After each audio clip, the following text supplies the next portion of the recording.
Ngiyabingelela lapha esandleni samkhulu uNkanyamba uphethe incotho noma ibhuku kushiwo njalo la kuwona esinqeni sawo unamaphephelezi unamaphephelezi aphumayo noma amakhaflithi aphumayo. Lo muthi lo usetshenziswa kakhulu abantu laba abanye babo abasuke kuwukuthi bacupha abathakathi umthakathi adakwe uma efika egcekeni noma kuwukuthi ilabantu abasuke besenza into esuke inesibuko usebenza nalapho angathi abanye bathi ishwati mabewubisa. So lo muthi ukwenza ukuthi ukudla mangapheli, impilo mayiqhubeke ekhaya, izinto mazenzeke, makwazi ukuthi isimo sasekhaya sibe ngcono, ukudla kungamane kuphele noma kanjani. Into yenzayo ke uyahamba umbe umgodi maso umbile lo mgodi mhlawumbe ushone ngangesandla ukuze ukwazi ukuthi ufake zonke lezi zinto lezi esuke sithi zifake.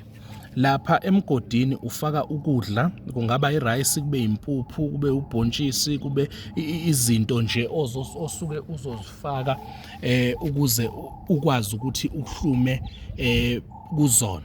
Then bese ufaka imali eyamacoin nemali eyiphepha. Bese uyakhuluma mawuzifaka lezi zinto.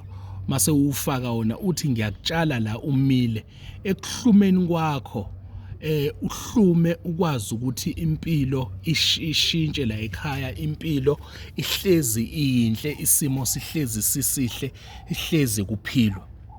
Ukudla kungapheli la ekhaya, imali ingapheli, imisebenzi ingapheli, kodwa impumelelo ihlale ikhona. Ngizokutshela kanje, incotho iyakwazi ukukhula, ikhule uthi uyayifica ehlobo ebusika ikhona ihlale iplaza unless lolo qubula lisuke lishisiwe.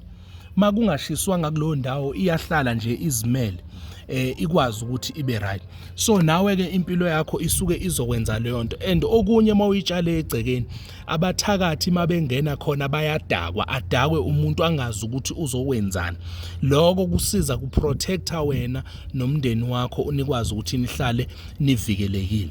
Uma ke lento le nanokuthi enye into esiyisebenzisela yona uma silisuke silapha umuntu osuke phanjanelwa ikhanda, siyathatha yona sihlanganise nodakwa simkhamele lo muntu ukuze kukwazi ukuthi ukudamba kuba ndlongondlongo. Then emveni kwaloko sikwazi ukuthi siqhubeke simlaphe akwazi ukuthi aphile kube kuhle kube mhlophe. Masiphileni ke bahlali, inamba yami 083 9471 856 umaqethuka. Siyabonga.